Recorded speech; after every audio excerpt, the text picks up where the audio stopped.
All right, so yes, we're here for CHCMHS010, implement recovery-orientated approaches to complexity. This is session 2. So I'd like to start with our acknowledgement of country. In the spirit of reconciliation, Haida Institute of Education acknowledges the traditional custodians of the land and their connections to land, sea, and community. We recognize Aboriginal and Torres Strait Islander people as the first inhabitants of this nation and the traditional custodians of the land on which we work, live, and study.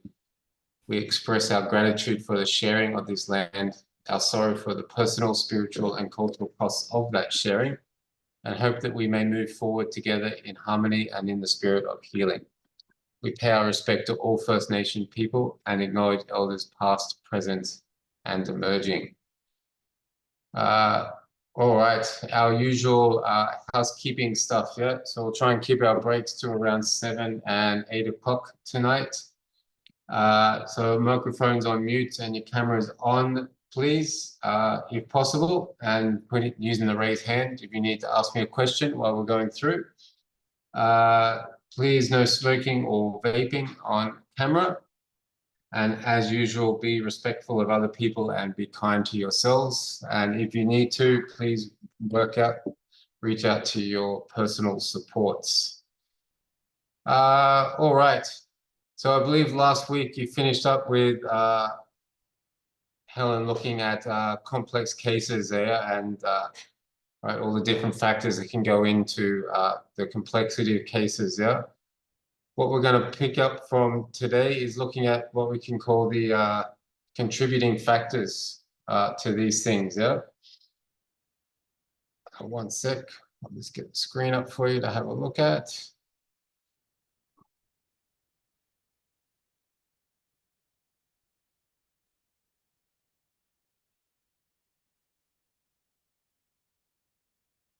All right, is that one coming through okay for you?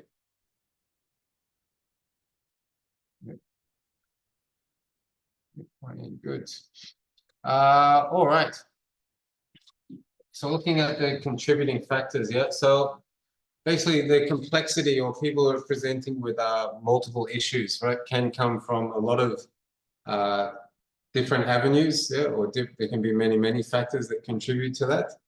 A couple of the big ones we're looking at there, yeah, economic and homelessness, yeah.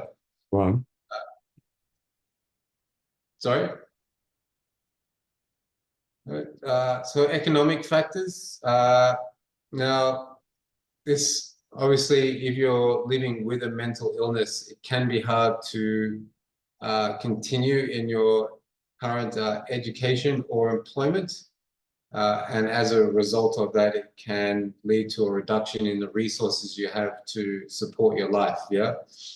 And in extreme cases, this can lead to a loss of housing and homelessness.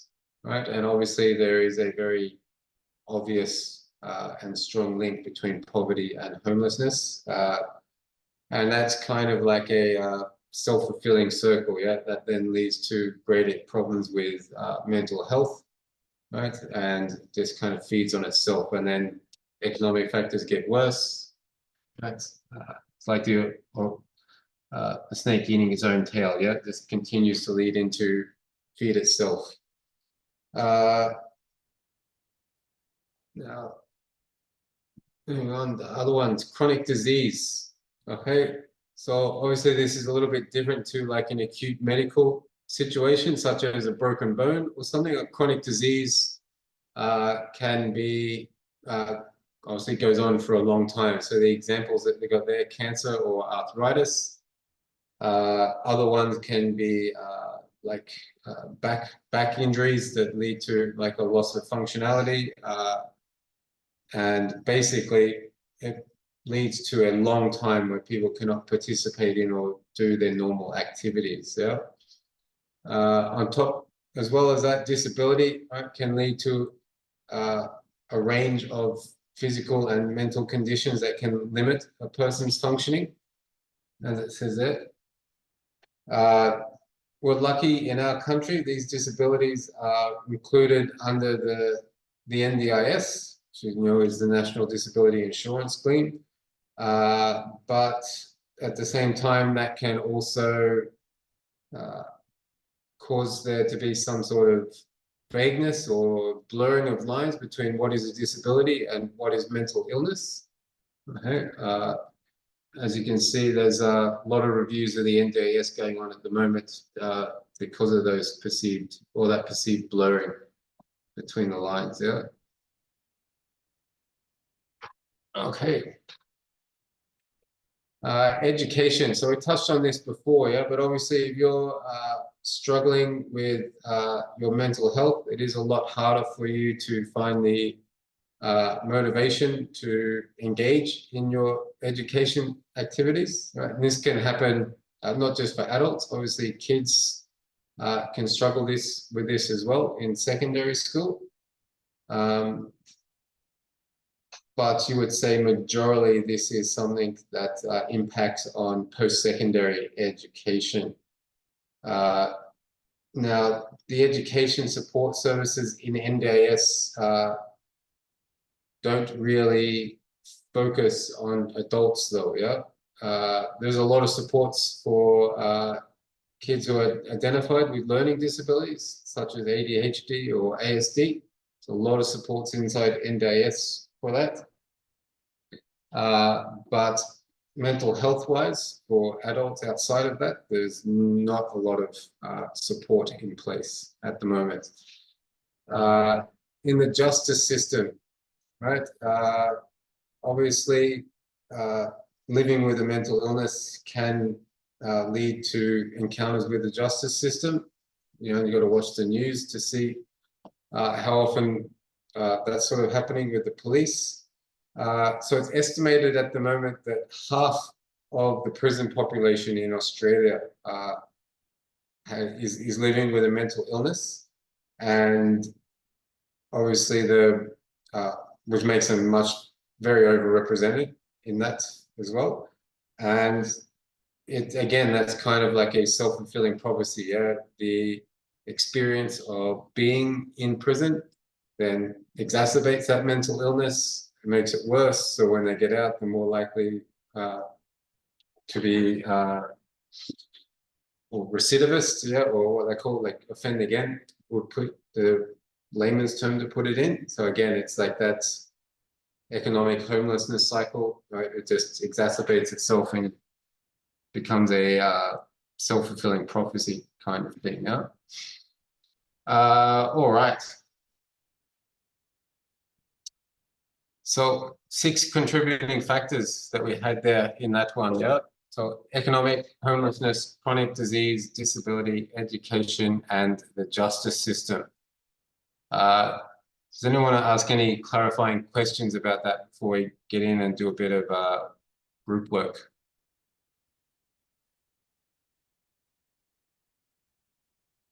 Hello. Hey. I just want to make sure that you can both hear me and Wayne. We've been having some problems with Zoom, so now we're on the internet. Yeah, sounds So crystal clear at the moment, yeah. thank you. Glad to All hear right. that. Nice. Thank you. Yeah. All right. So we're just going to jump out into some breakout rooms now and just do a very basic research activity, yeah? So I want you to talk with the people in your groups, just come up with a very short, let's say 1 to 2 minutes outline of what is the National Disability Insurance Scheme. So its purpose and the services that it offers. Right? So you're going to be researching the NDIS, yeah? I will add that into the chat so you'll be able to read it when you get into your breakout rooms. I'll give you probably, let's say 10 minutes with your group to come up with a 1 to 2 minute presentation on what is the NDIS, what is its purpose and what services it offers. And then we'll come back together and hear your ideas, yeah? So we have 12 participants, so I'm going to break you up into 3 rooms, so you'll be in groups of 4. Okay. Rightio. Here we go. So, with my lived experience, sorry, I'm Gabby Benjamin, by the way. No worries. Wayne and I work together. Yeah, We're in the same place. So, sorry if that confuses you, but it's all right. so we're on one Zoom, but so it's Wayne and Gabby, Yeah. or Laurel and Hardy. So yeah.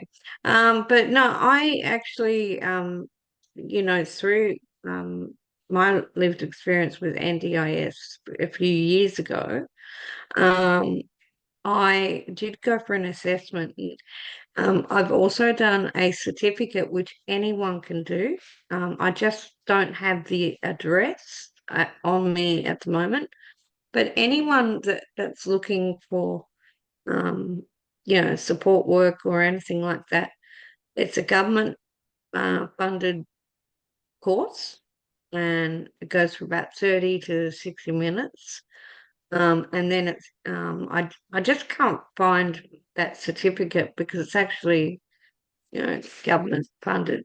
So I'm not sure if you get it, you get the certificate in the USI or anything, but through my experience with NDIS, because I am a sufferer from chronic fatigue syndrome, I was a candidate for NDIS, but I was, NDIS explained to me that they were there to support me, to help me clean, to help me with shopping, going out, and so forth. Unfortunately, that was rejected, the claim, which Okay. does happen a lot. So when you are rejected, you can go for the second time and try and fight that. Well, Mm. not fight it, but just, So, but I haven't done that. But yeah, okay. they're basically there for support. Yep. Good. And Mark, did yeah. you have anything you wanted to add on to that? Sure. So I've got NDIS delivers choice and control for people, whether it be household or natural disasters. 500,000 people are taken care of. And also, Ro, have you got anything more to add?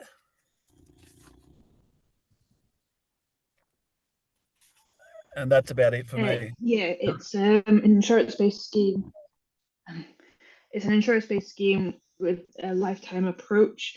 It focuses around connecting anyone with disabilities or learning delays with services within the community and their individual needs.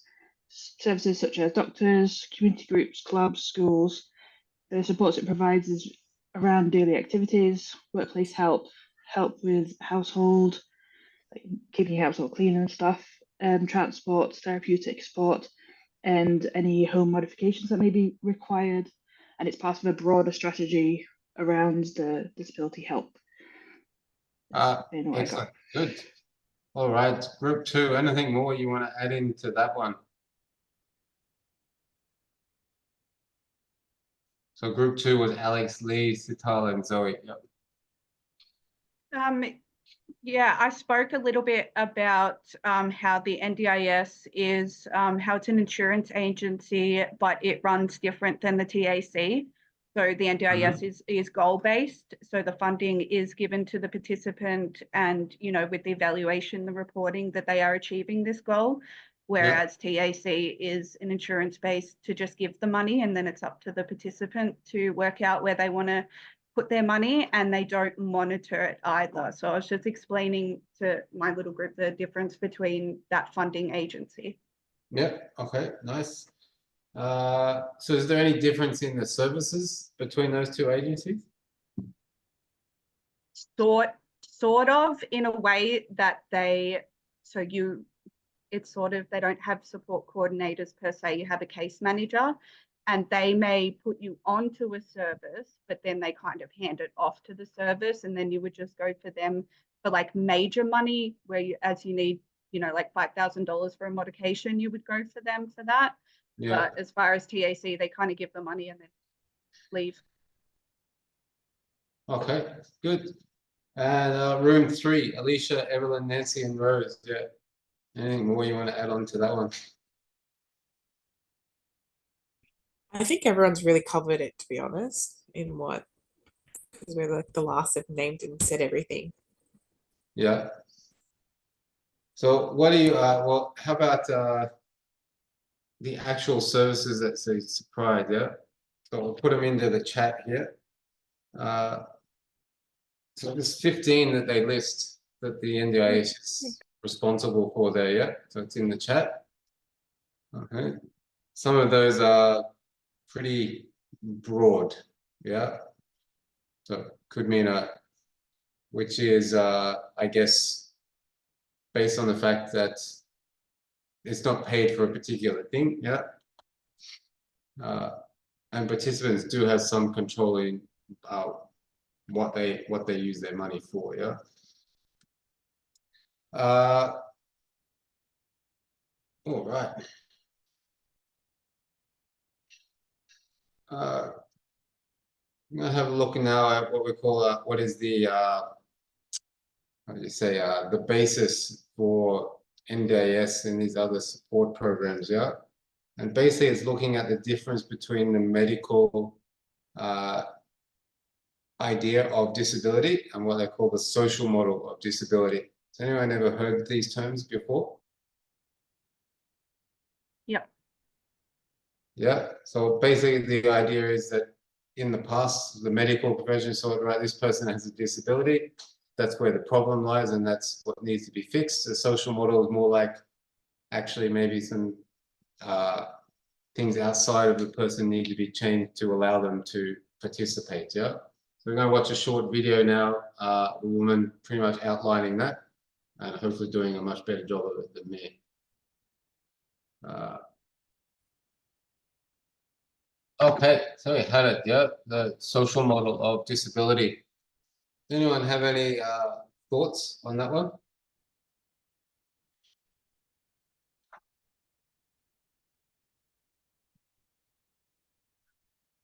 No, interesting.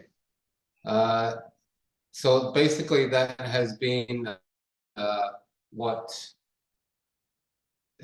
has informed a lot of policy and indeed was where led to the formation of the NDIS. Obviously, there are a lot of precursors to things like this. Many institutions that were designed around dealing with this sort of thing. The NDIS was just the first, how would you say, national scheme that was brought in with the idea that it was society that needed to change to include people rather than those people needed to change to be included in society. So I want to watch one more video with you here now. It's a woman from the Smith family. It's a very old organization. It's been around for many decades. She's just going to be talking about some early learning initiatives, yeah? And we'll come back and we'll have a discussion around what she's been talking about.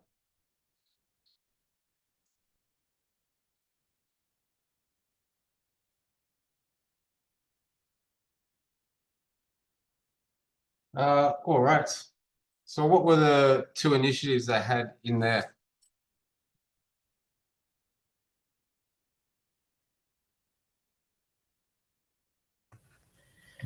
They were looking to grow community, have a sense of community, and growing culture and inclusion.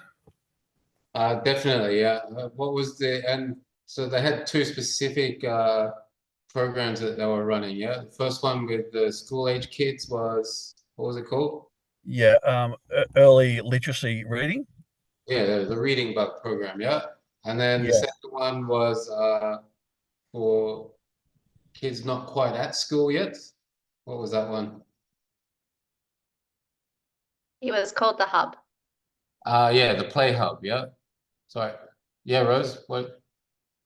And that also focuses on the early intervention as well, from the birth to prep, not just prep to the 12.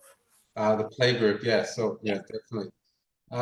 So thinking back to those contributing factors that we were talking about earlier, yeah, which one do you think they're trying to address with these sort of things? Education. Good, definitely, yeah. Why do you think they place a lot of emphasis on this one? Thinking about those other factors, yeah, why do you think education is such a central focus? Education can eradicate some of the other ones, like the homelessness and the justice system and the poverty. Right, exactly right, yeah. So Could also uniting the community with language, because most of them didn't come from a first English speaking language. Would that also then be one of those contributing factors, actually being able to speak the language of the country they're in? well, it would definitely remove those barriers, yeah, and would stop that being a contributing factor or a risk factor for, you know, mental health issues, definitely, yeah. Yeah. Yep. Yeah, I don't know I if think it's also, it's overseas, sorry, but incredibly I think it's also, can't speak the language, yeah. I Sorry, think it's also working from diverse cultures, you know, different diverse cultures, you know. can you say that again, please? Oh, sorry. I think what I saw there, like they're working from different diverse cultures. So yeah, and that can be education itself. Yep. Yeah. Yeah, definitely. Yeah, developing cultural competence like that. Yep. Yeah. Definitely going to Yeah. make it easier for them to work in the world. Ro, Yeah. you had something?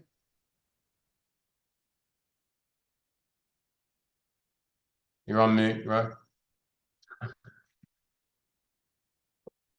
Yeah, while the early years is also, it is very important with the education, the community sense from birth to prep can be very lonely, and it will also help the families as well, because I think there can be a massive issue with people with young families, especially firstborns, going into communities that they don't align with, the people they don't have a support system around them with.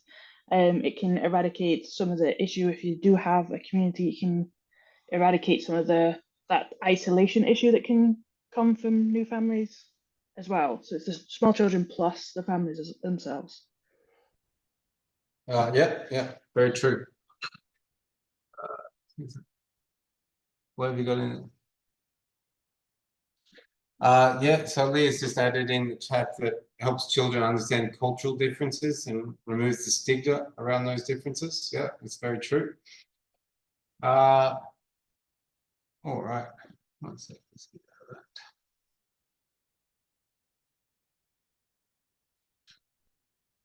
of that. Actually, this next bit's going to take a bit long, yeah. So you're going to go off and do some research on a different program and come back together.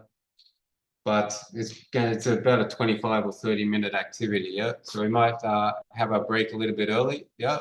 We'll come back at 7:05 and we'll get into that research activity, yeah. All right, guys, thanks a lot.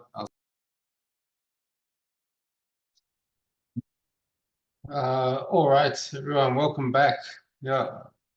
So what we want to go on with now, probably going to take us another half an hour or so, is I want you to first of all go away and work by yourself to find a mental health diversion program in your state. Okay, if you have a look in the chat box, I've put in there what you need to research about this service. Okay. And basically we'll give you 10 minutes for this, yeah? So it's going to be different depending on where you are. Once we've done that, we'll come back together and I'm going to break you up into some breakout rooms again with people from different states so that you can share with each other what you've researched about your diversion program. So just to give you an idea of what we're talking about, if you're from Queensland, a very prominent one up here is what they call Lives Lived Well. Okay, so it's a diversion program for people who are already incarcerated or have just been released and helping them deal with the factors that got them in there and reintegrate into society. Yeah, so there'll be different ones in each state. While you're doing that, if you could each just send me a message with which state you are from or where you're living at the moment, might be better, so I can create your groups for you. So you've got 10 minutes now, right? So it's 7:07, so we'll come back at 7:17 and go into the breakout rooms from there, okay? If you've got any questions in that time, just put them in the chat and I will answer them for you as you're going. Okay, so 10 minutes from now, please, off you go. So you've just come back from discussing the different diversion programs in the states around the country, yeah? So I just might get each of the states to share some of their ideas with the group now, yeah? So can we have the WA people tell us a bit about their program? So that's Ro, Alex, and Teddy. Yeah, so I was from WA. We have so the ones that I found is we have something called the Star Court, and then we also have one called Links, and they're both mental health diversion programs. The Links one is for like youth and children who go through the children's court, and the Start Court is for adults. Okay, nice. Um, Ro, yeah. Yeah, so the Start Court is the one I specifically looked into. I didn't actually get a chance to look into the Links one.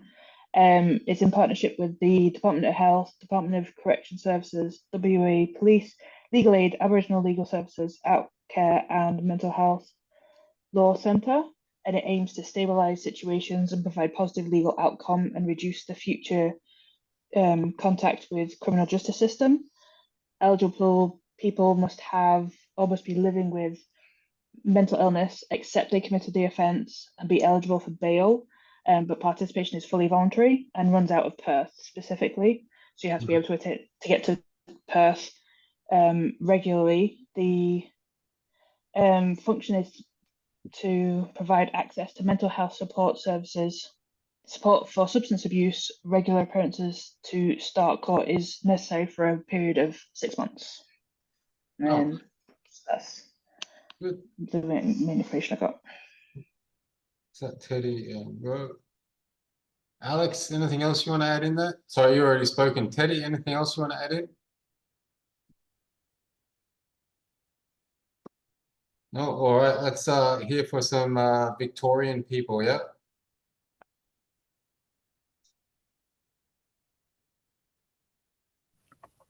Okay, I've got in Victoria the ROPES program, involving police engaging with young people directly,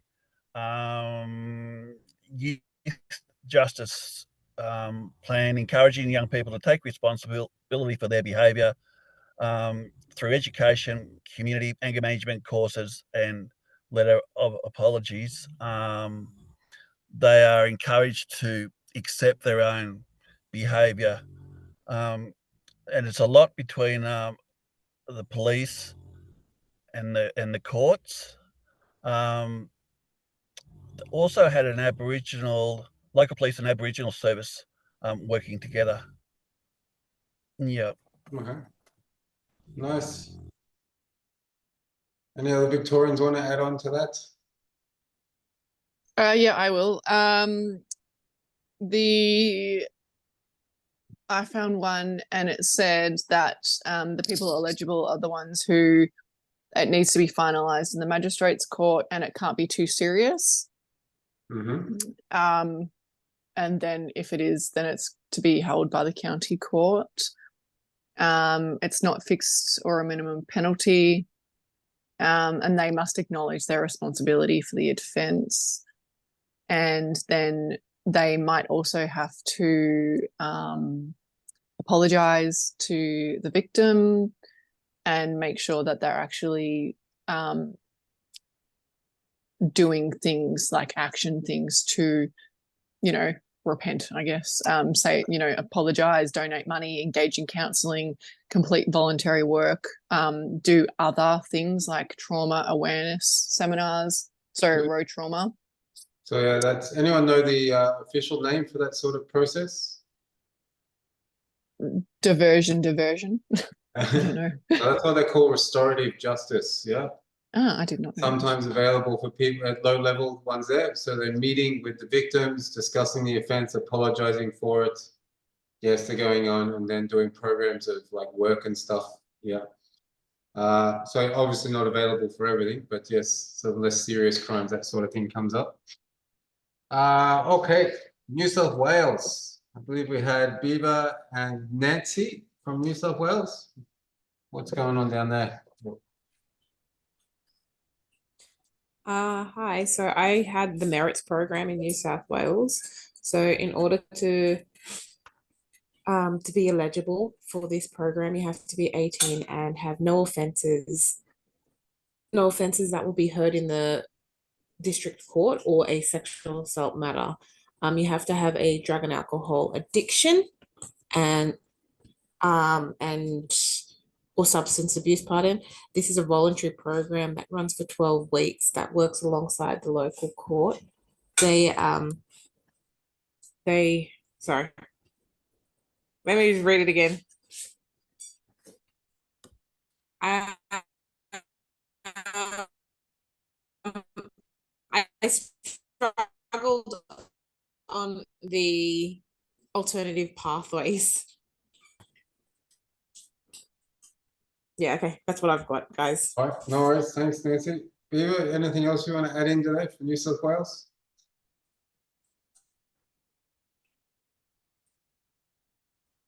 No? All right, that brings us to Queensland. Rose, apart from me, you're the only other Queenslander here, yeah? So take it away. Yeah? Okay. Alrighty then. So in Queensland we have a company called Lives Live Well that do all of the diversion programs in Queensland. They work with the police, the courts, and in the prisons. They provide assessments, counselling, and other on-hand or educational support for offenders addressing their drug and alcohol program. The programs only work for people referred through the justice system. You can't self-refer through for these 4 programs. So there's we've got the police court diversion. So it's an alternative to charging a person if it is a minor alcohol or drug offense. It is an educational lesson that runs for about 2 hours. Then we have CREST. So that's a community re-entry support.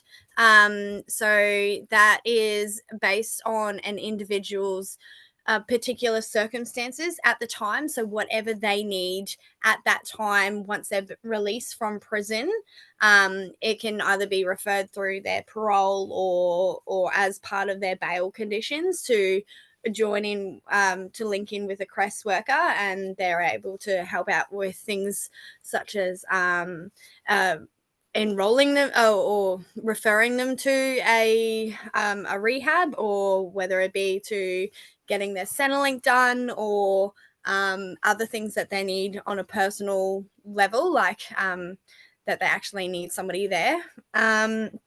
There's a DAR Safe Night Out program. So that's more for alcohol and violence or anything that's done in public due to alcohol or drugs. And it cannot be a serious charge. It'd be more like a nuisance in public. And then there's another program called Reclaim Wellness. So that's done in the prisons. It's for prisoners who are expected to be released in 6 months. It's all voluntary. It's all free. It's all about the drug and other alcohol and other drugs intervention and treatment education for preventative measures and safe using. So that's what we've got in Queensland. All right, thank you, Rose. That's very comprehensive. Yeah. So yeah, as Rose and her group noticed, yeah, the very, very different programs run in very, very different ways around the country. Yeah. So yes, maybe as we discussed, maybe one day there'll be a national approach to it. But at this point in time, every state is kind of setting their own course. Yeah. All right.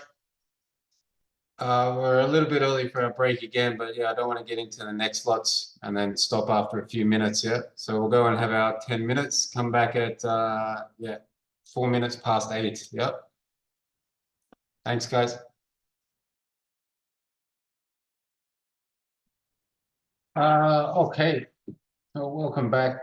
So what we're going to go on with tonight is just looking at some communication and interviewing techniques, and then we'll put a little bit of that into practice in the last 20 minutes or so. Yeah. So I want to talk a little bit about first what makes up effective communication. I guess there's a lot of parts to it, but you could say that as it pertains to what you're doing, probably it starts with the fact that you have to have open, honest, and trusting relationships, yeah, with your colleagues and with your clients at all times, yeah. It's pretty hard to communicate effectively with someone if you're not starting from that basis, yeah. For you, then it's very important that you're using recovery-oriented approaches to what you're doing. So everything you're doing, you're aimed at helping your clients, right, move along their road of recovery and get better. And that would, of course, involve building rapport and working collaboratively with your patient on their recovery. Another thing to be very, very cognizant of or aware of while you're communicating is not just the words that you're saying, but all of the non-verbal communicators. Can be particularly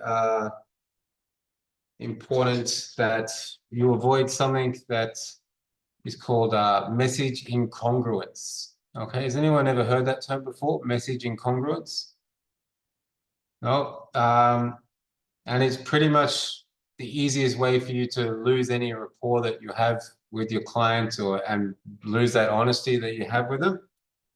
And it's basically when the words coming out of your mouth do not match your non-verbal communication. Yeah. Right. So I'll give you an example. If I say, "No, I'm not angry." Okay. Nobody's going to believe me that I'm not angry. Okay. Because there's a very obvious message incongruence there. Yeah.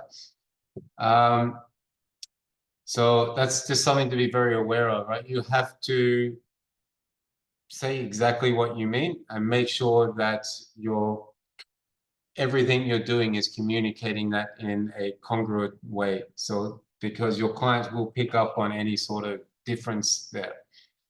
And it can be a much, much more subtle one than the obvious example that I just gave you, yeah? Another thing to be aware of when you're communicating with your clients is that they feel like they're in a culturally safe space, yeah? Sorry, someone was just laughing at my acting. So we often hear this term when we talk about including First Nations people, making sure that they're coming into culturally safe spaces for them. That also applies in the context of mental health work, right? You're not only going to deal with white Anglo-Saxon people, so you need to make sure the spaces that you're working in are culturally safe for all of your clients. If they're not feeling that when they come in, they've immediately got a barrier for you there, which makes it harder for you to communicate effectively with them. Right, yeah. Good. So let's look at some basic or active listening and basic counseling skills. Have you heard of that term before? Active listening. Yeah, it's pretty common these days. So what are, how would you say it? You would say it's probably your most important skill as a counselor, yeah, or a youth worker or any sort of support worker, yeah. It's the most important skill that you have. Can also be quite draining when you need to do it for a long time, yeah.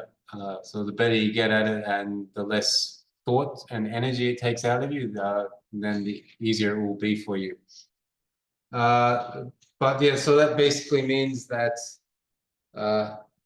yeah, listening is not a passive activity for you, yeah? So you have to acknowledge what's being said, right? Paraphrase it back to them, right? Ask questions to get clarity around it, and just generally show your client that you are an active participant in the conversation, not just sitting there doodling on your pad, yeah? All right. So being fully recall, yeah.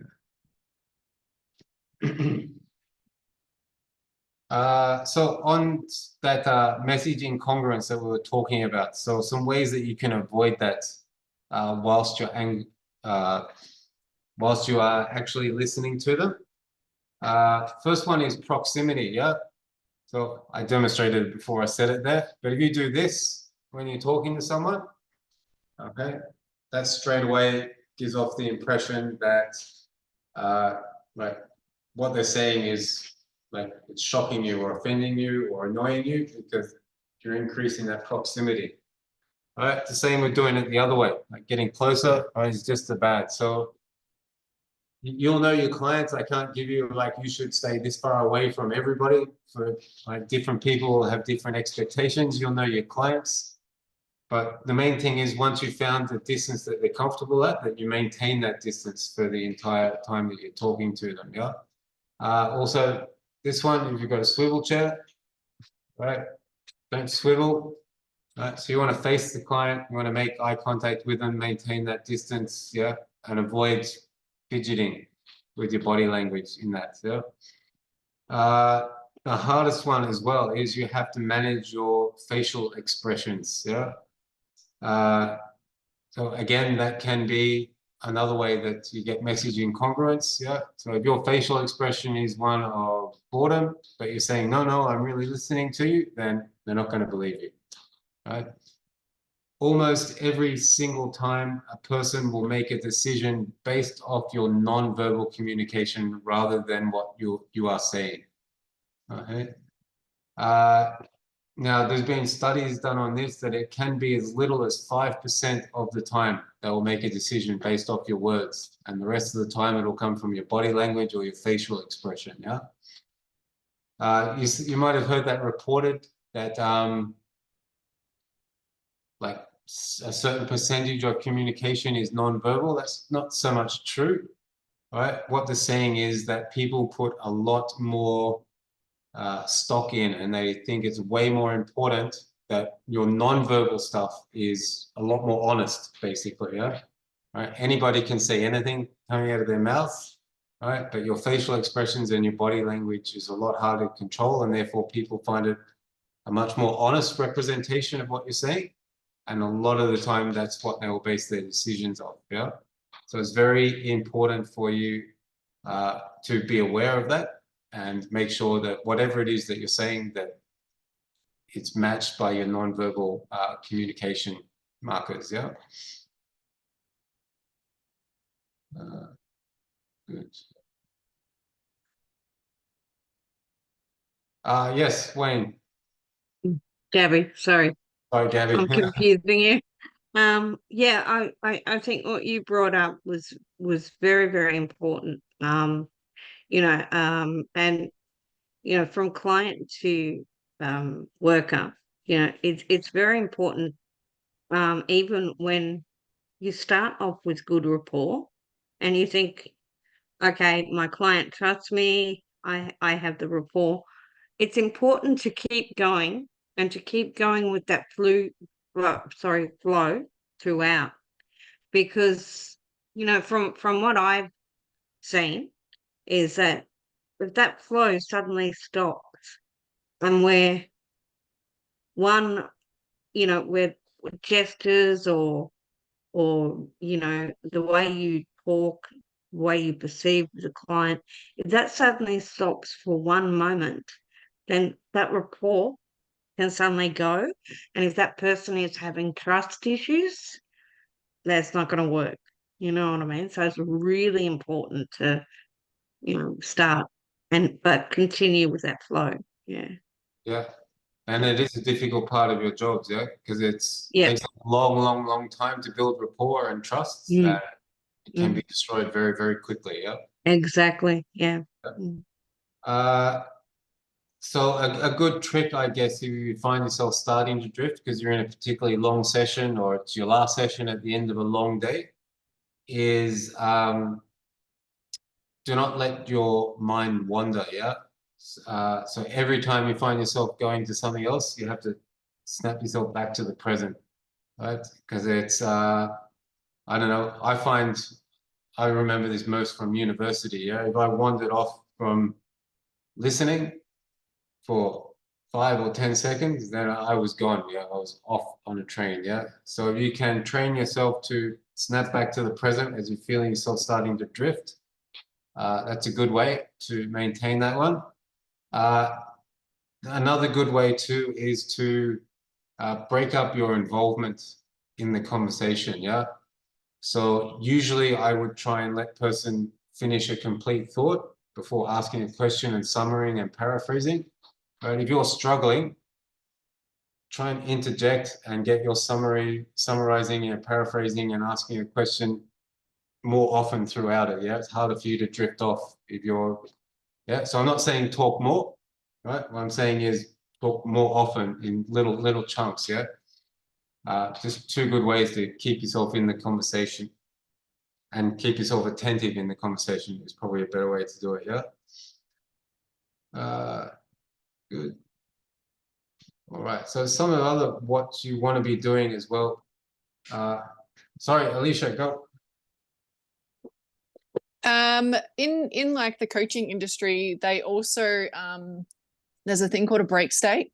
So when they're like too much in their story and they're just like really down in it, you just like drop a pen or something like that, or just do something to break their state to get them to kind of be like, oh, I'm here kind of thing. And then I'll be like, so you were saying this, this, and this. And they'll be like, yeah. And then they'll either continue on with it, or that could be a time where I can ask a question. Yeah, good. That's a nice technique. I hadn't heard of that one. It's good. Yeah. All right. So moving on from that, so you've listened to the story, you're paraphrasing, and you want to get to the point where you're going to start exploring options, right? There's a couple of ways that you can go about that. Yeah, I guess the two words that we use are reframing and normalizing. Reframing you would use when you're trying to get them to think about a situation or a feeling in a different way, hopefully in a more positive way. Normalizing, we use that to help people feel better about a situation that they're not so happy about. Yeah. So basically, it helps them feel like they're not alone. And there's lots and lots of different ways to do that. It can be an empathy statement if it's something that you've experienced yourself. More commonly, though, is to make a general statement of saying, I hear this from people all the time, right? You're not alone in it, something like that, yeah? So you're referencing other clients, obviously, without breaching their privacy. Anything you can do to say, right, you're not alone in the world in this sort of thing, yeah? Good ways to deal with that. Now, something that's going to come up in these ones, obviously, not all of your sessions are going to go completely smoothly and everyone walks out happy at the end of it. There is going to be some conflict resolution and negotiation. necessary during your sessions. These can come from many different reasons. Yeah, could be that you've made a mistake, right? You have that one where you've zoned out for a bit, you didn't maintain your attention, and that's annoyed your client a little bit. Might have been something completely unrelated to you. Yeah, someone flipped in the bird on the bus on the way in, and you're just going to cop it because you're the person that's there and they're venting to. Yeah, lots and lots of different things that can come up with. Yeah. What's important in these is that you understand the needs and the goals of the people involved. So that's not just your client, that's yourself and the client support structures and their families as well, if that's where the conflict is occurring. But the main thing is that you need to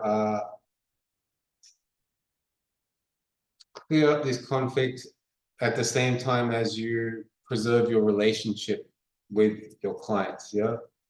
And that can be a difficult thing to achieve. Not always do you have what someone wants or what someone needs and the goal that they're trying to achieve. If there's not always the same thing, then it can be difficult for you to work through that.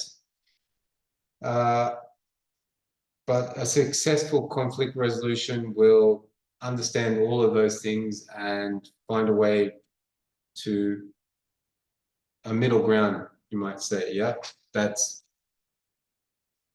most importantly maintains that relationship you have with your clients. Yeah, so you cannot let conflict resolution go to one way or the other, but you also can't destroy what you already have with that client. And that's where the negotiation part comes in, really. Yeah, it's very rare that you're going to say something to a client and they'll have an epiphany and go, "Oh my God, you're right," and then you'll move on. Yeah, so you're going to have to employ some very useful or common negotiation tactics. Funnily enough, the most important tactic in a negotiation, or skill, you might say, rather than a tactic, is once again active listening. Yeah. Some other things you'll need to do: emotional intelligence, and we're going to do a bit of a deep dive on that after this as well. Be prepared for it and plan for what you want to say. Be open about it and honest about it, so don't misrepresent anything or try and trick anyone into anything.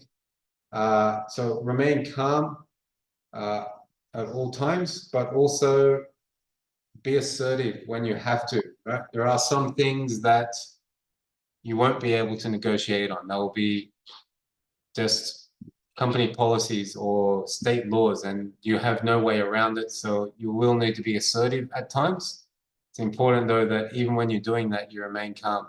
Yeah, Alicia. Also, a good idea is to do your own work.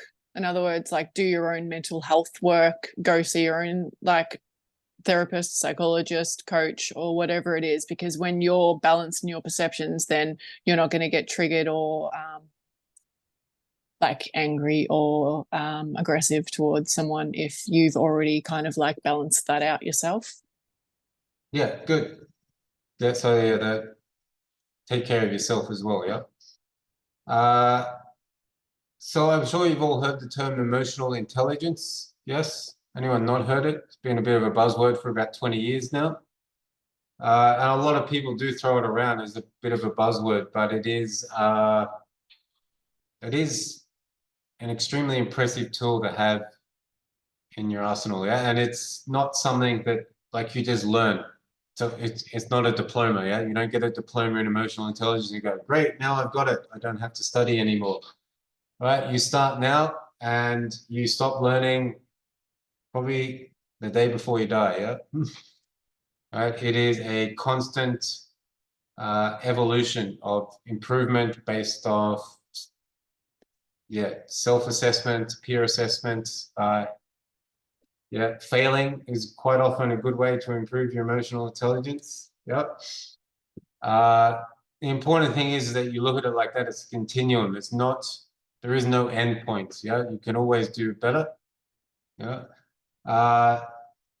So you can look at it as 5 things. Yeah. The first one is self-awareness, right? And this is the hardest one because unfortunately, self-awareness requires self-assessment, and self-assessment is the least useful feedback you've really got. Yeah. Because as much as you might try not to be, you are biased towards yourself. Yeah.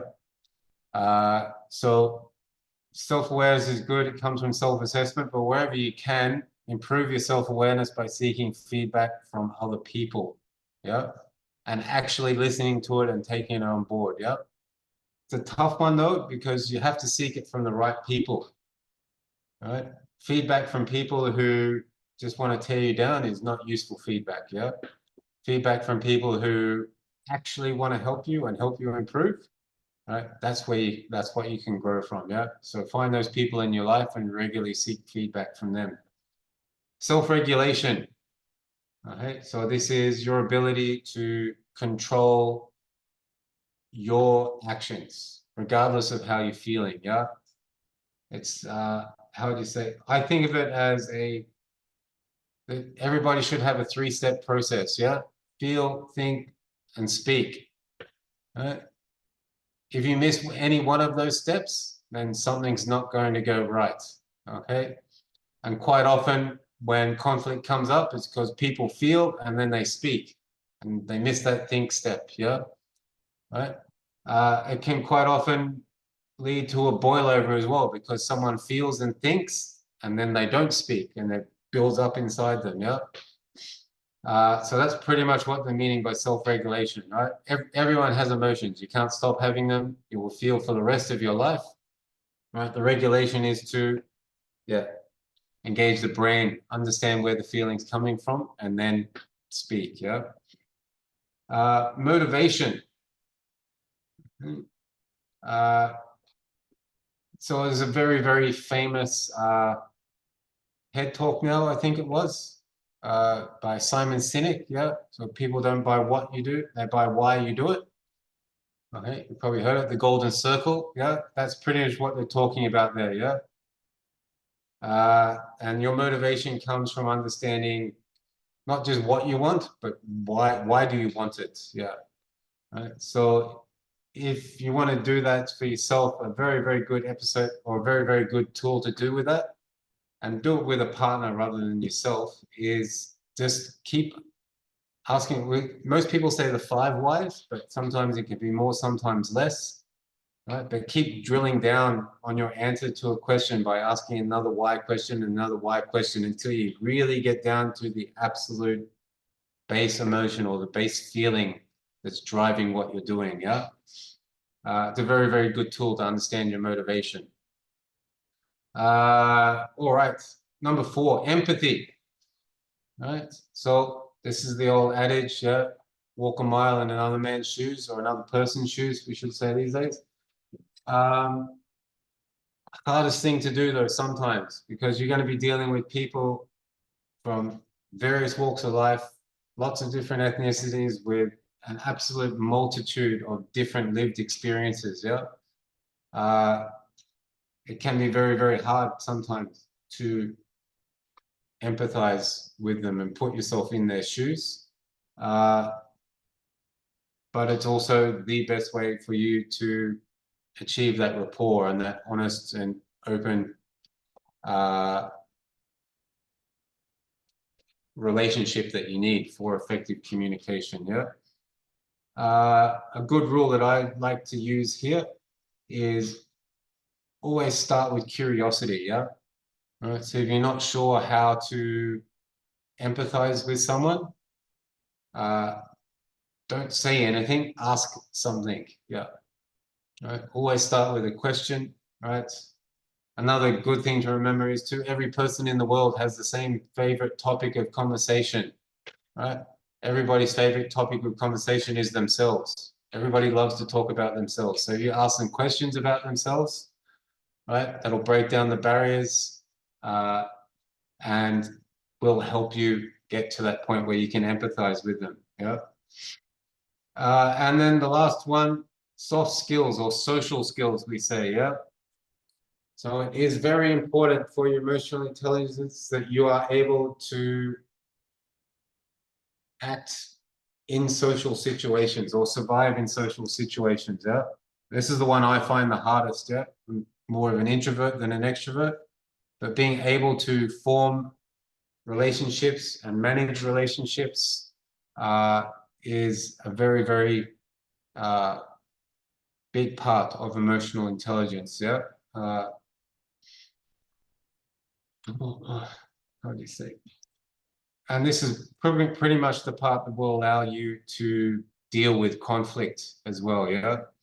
So emotional intelligence first spoke about this in the terms of leadership, which is where it came from, but it's not particularly limited to that. Yeah.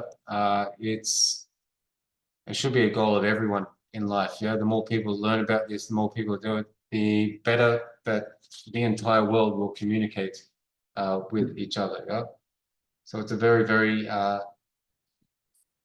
important part of your work. Yeah. So we're going to watch a little video now on developing emotional intelligence. Yeah. And then we'll come back and have a bit of a chat about it. Yeah. Okay. So any questions about that one before we get in and have a think about it?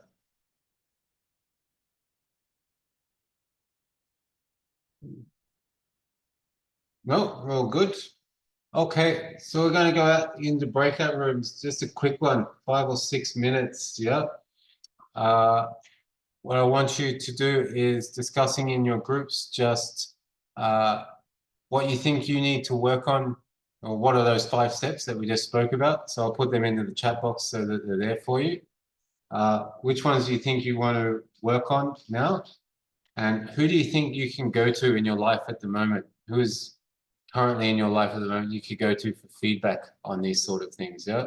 So where you're at in your journey now, and identify 2 or 3 people you think you could go to for feedback at this point in your life. Yeah. Right here. And there we go. We're down to 14. We'll go out into 4 groups. Yeah. So just quick 5-minute discussion. Yeah.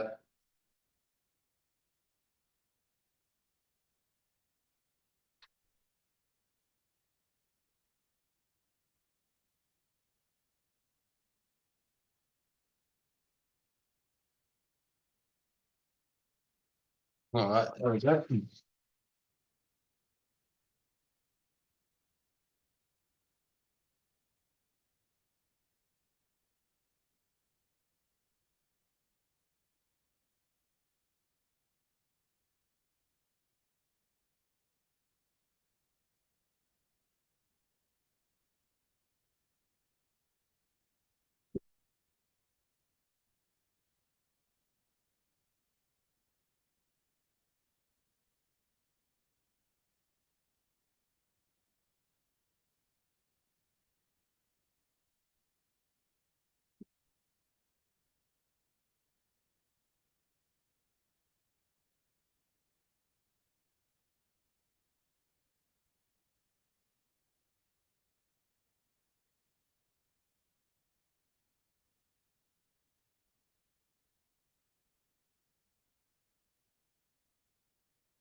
Okay, welcome back. So you just had the chance to go up there and discuss where you think you're at with your emotional intelligence, and hopefully you identified one or two people that you think you should go to for some feedback on that. So I'd actually like you to go and act on that this week. Yeah, it's a little bit of homework for you. So with at least one of those people, actually go and seek that feedback. It'd probably be easier for them if you can choose a specific incident with them where maybe you had a disagreement about something, or you had to work through a problem together, right? And just ask for some feedback on how they thought you handled that. Even if you can, try and choose a time where you think you didn't handle it very well, yeah, or where you could have done better, and just seek some feedback about that, because like we said before, that's where the learning happens, yeah, from the mistakes. So if possible, yeah, try and find a time you weren't too happy with your response and seek some feedback about that, yeah. Okay. Last topic for tonight. And I wish we had a little bit more, but we'll do what we can with the 15 minutes, yeah. It's an important tool for you, yeah? Something that'll come up a lot throughout your practice is what they call motivational interviewing. Have any of you heard that term before? Yes, I know it all too well. Right. For those of you already in practice, you're probably doing it on a daily basis. So for those of you who are doing it, can you tell me what are some of the tenets or the guidelines for motivational interviewing, or the do's and the don'ts, you might say? Rose, I saw you stuck your hand up there. Now you got all shy. Okay. All right. So I'll get a couple out there and see if other people can come in. I guess the main point in the motivational interview is that you have to resist the urge to lead the interview, yeah, or telling people what to do or pushing them in a certain direction, yeah. Right? It very much has to be led by the client, yeah.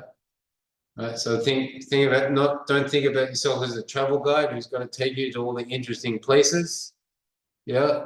Right. You're more of the sorry, yeah, Ro. So this is like based on the whole like leading questions. Is that what this is all around? So you just ask pointed questions to try and get them to open up, or you provide perspective rather than giving them answers. Is that the idea behind it? So you don't have to use questions. So like you can use like directive statements like tell me more about that. Yeah, or I'm not really sure what you mean there. Please expand on that. Those sort of things are also okay. But yeah, you're going to use a lot of questions, yeah, and open questions, yeah. Right. So understanding what you mean by open questions: who, what, when, where, why, how long, how much, yeah. I find that the motivational interviewing works really, really well when you and the client are both talking about something that you are both passionate about. So it's not it's not a chore, or it's not an actual process, the conversation with them, or it's just a naturally flowing where you both are so passionate about the topic. For instance, say I've had a client that is fascinated with cars, everything cars, and especially Holdens, and it's really, really easy and very, to flow in with the conversations with them and have them lead that, and then it's also just as good to interject and be like, hey, look, what's that car over there, when, and especially if you know that client. So yeah, that's just all I have to say. No, that's excellent, because it brings it into the second point, yeah, understanding the person, yeah, right, and that's a perfect example of it, yeah. You need to understand who you're talking to, what they value, what they need, what their motivations are, what their abilities are, any potential barriers to them achieving their goals, right? So that was a very good example from Rose there, yeah, right? Bringing in something that they like and using that right, as a tool to get into your interview. It's very, very good. Again, of course, the active listening is in there, yeah? And there's a reason we harp on about this a lot and why it's in so many things. It is probably the most important tool you have in what you're going to do in your practice, yeah? And then the other one is to, you really want to empower the person that you're talking to, right, to make their own decisions, yeah? And help you to choose the strategies to overcome their barriers, yeah, and to achieve their goals, right? So you can use your questions to understand what their barriers are, to understand what their current abilities are, right? But then again, you have to resist that urge to say, oh, really, you're having problems with this, you should do this, all right? Ask them questions. How do you feel about trying something like this rather than saying you should do this, yeah? Is that also intertwined with, like, you know, building up their own their ability for self-advocacy, to speak for themselves, to make their own decisions and whatnot, by just relaying back to them their options and the things that they've said to you just then, like? So yeah, basically you can kind of look at that as that's your goal. You want to get them to the point where they can do this without you, yeah? Obviously, that's the goal. This is kind of like the groundwork for doing that, yeah? So don't let them sit back and be a passenger in their treatment, right? Get them involved, right? Show them that they have the ability to be involved in this and take control of their own treatment and their own, program. And got a couple of people with hands up. Alicia, I think you were first, yeah? Yeah, so I was going to run off what kind of Rose was saying. It's about like getting them to a space where they're empowering themselves instead of being like, well, my coach just did that, or my therapist just did that, or my counselor just did that. Instead of saying that, they say, I did that, and they're holding it for themselves instead of looking up to somebody else. Yeah, it is good. Yeah. And I mean, when they can do that, that is empowering, yeah? When they can actually go and say something, I took control of this, I did this, that's empowering. And then obviously they're going to be more willing to do it in the future, yeah? Yeah. Sorry, was it Wayne, or are you alone now? Gabby, sorry. Gabby, you're alone Wayne's now? gone to sleep. Wayne's gone to sleep. Sorry. Oh, yeah. Got a really tricky question for you, Ben. I'm really sorry, but it's just I need to know. If a client is going through trauma and yet the worker says you need self-empowerment, you need to self-empower yourself, how can that person, when they're traumatized, empower themselves? So when you say going through trauma, you mean like in the middle of or post-traumatic? Post-traumatic. Yeah. Post-traumatic. Yeah, and like I said, that's, you want to empower them. That's like the goal that you're going to. But if someone is, not ready for that, then Right. basically, so you can't their road to pressure them. recovery is, you can't, right? And when you say like, you want to empower them, that can be something really, really small, like, where do you want to go for lunch? Don't, start really, really small, extremely basic, with very, very basic everyday decisions, right? They can make those for themselves still. Yeah. So like they could be like what- independently living somewhere, and then it's too much. Like if they say it's too much and yet they say, no, you do it. You do self-empowerment. It's But kind then of I like would say that counselor or whoever that worker is has skipped a few steps. Yeah. Yeah. So it's what they I was call, just interested. yeah. Yeah. So think about it like this. Yeah. All right. Yep. Build a pyramid like this. Yeah. Yep. So that self-actualization and thing comes up here. Yep. Right. So Yeah. there's a whole lot of groundwork that needs to be done like that. Yeah. If you're pushing Oh, it okay. first, you're building an upside down pyramid. It's just going to fall out. Yeah. Yeah. Right? Okay. Think about it like that. Right. Start Thank very, you very very much. basic. Yeah. If they're really, really struggling, then just have them Yep. take ownership of some very, very basic, simple things. Yep. Yep. Right. Okay. Thank you very much Basic. for that, Ben. To put it in a cricket term, you want them to get some runs on the board. Yeah. Once they get a few runs on the board, then they'll be able to Yeah. go. Yeah, that's a Do good way. anything, right? If they're really, really struggling, just find anything. Just give them a win, Wow. right? Yeah. Get that ball rolling. Yeah. You'd be Yeah. I surprised how like that. even the simplest win can really get someone moving in the right direction. Yeah. Mm. So start with that. Mm. Find something basic. Mm. Yeah. Just get them going in the Yeah. right direction and build on it from there. Yeah. Yeah. Yeah. Thank you very much. I really appreciate that. No worries. All right. Some approaches to this, yeah. So there's lots of different ways that we can come at that, yeah. So a good one to focus on is that what we were just talking about, that solution focus, yeah. So that requires that, yes, it becomes a learning process for them, yeah. The service provision is a learning process, and they start from that, right? You find wherever it is with your client, and I can't give you then like a basic do this first, because each of your clients are going to be at different levels. You have to understand your client and choose the best point for them.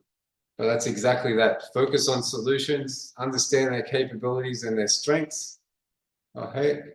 And then give them something, give them a win straight away, get that ball rolling.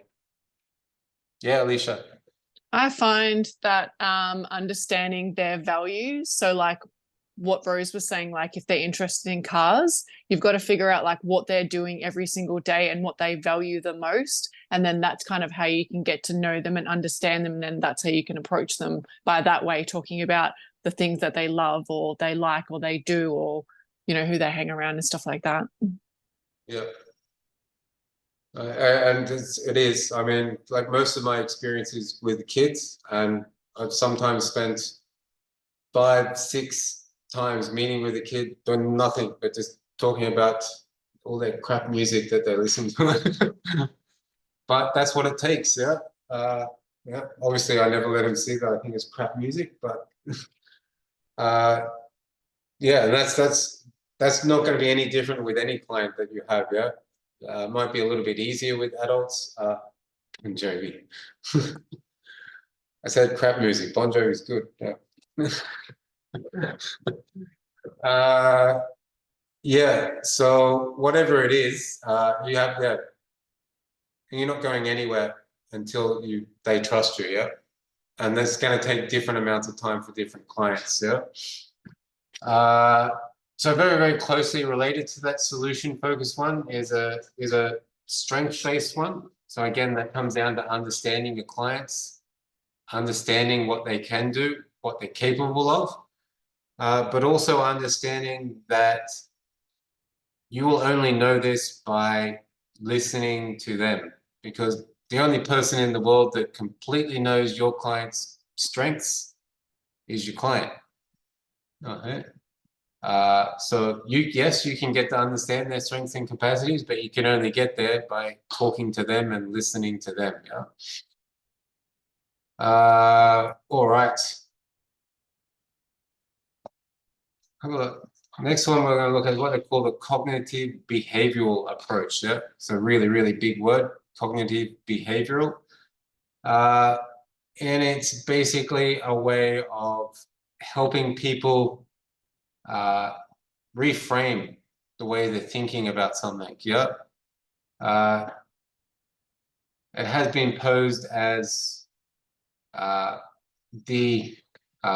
hate to say cure, but the treatment for ADHD and ASD, in that even through those disorders, using cognitive behavioral, well, obviously it's a lot harder with those sort of ingrained ones, but that's the basis for changing negative or harmful behavior, yeah, is getting them to understand that these thoughts are negative or harmful, and then reframing it into a positive way, or helping them to find ways to get themselves out of that sort of thought pattern. Okay. That one I would say for you guys is more a referral than something you would try and put into practice. Yeah. It's require a psychology degree or a psychology degree to really get into that, yeah, or a very, very high level counseling degree. But a very, very basic way of looking at that is just looking at the bright side of everything, yeah. That's a very, very basic technique around it that you can use in your practice, yeah. Always try and find the good in something, whatever your client's saying to you, yeah. It's a very, very simple way of putting that into practice. All right, and the narrative approach, yeah. I don't know so much about this one, yeah. It said it's based on respect, non-judgment, collaboration, empowerment, and person-centered approach. And it's basically more around, as it says, like listening to stories, yeah, and dealing with it that way. Like I said, I don't really know too much about that one, so I might let Helen come back and touch on that one with you, yeah. Rightio. There's a lot more that I wanted to do with you, but we're running out of time. So I'm gonna... Okay, one last thing. So yeah, something for you to take away from this, yeah, and a way for you to improve what you're doing is a process called reflective practice, yeah. You've all heard this one before, reflective practice. Yeah. Again, though, this should not just be self-reflection. You know, as we said before, as much as you try, you're always going to be biased towards yourself in a situation. Yeah. So as a teacher, we used to get around this by having what we would call mediation. So we did it particularly for assessment. But basically, yeah, 3 people would mark the same paper and then we'd try and get an idea of how we were going and that sort of thing. Right? Can be similar for how you do it in your practice. Being careful that you're adhering to your privacy policies and your company policies around that, but ask colleagues, this is what I did in this situation. What do you think of that? What would you have done? What would you have done the same? What would you have done different? Right? And use that to improve your approaches. Yeah. So those 4 that we're just talking about, yeah. Whichever one you put into place. My favorites in those ones are always solution-based and strength-based. I think they're the most client-focused ones for me. They're also the ones that I understand the most, so maybe that's my bias towards those ones in that. But whatever approaches you're using in that, seek that feedback from your colleagues, yeah, in specific tasks, right? If something didn't quite go the way you wanted or you didn't quite get the result you want in particular, that's a good time to go and seek that feedback from your colleagues, yeah? So you can then use that reflection to improve your own practice. Okay, so I did have a little bit of other discussion stuff to do, but we've already got to 9 o'clock, yeah? So we did miss out a lot of the specific mental health and AOD stuff tonight, just simply because we didn't have time, and that's also stuff that you're going to cover in a lot more detail with Helen in your later units, so don't worry too much about that. You will do it multiple times in later units, yeah? Okay. Any last questions about that before we wrap up for tonight?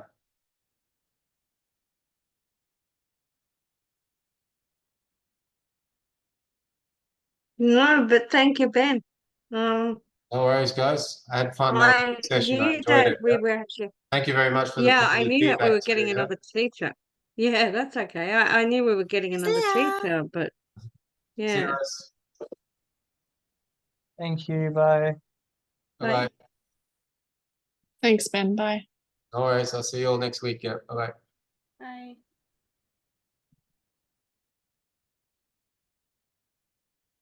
All right.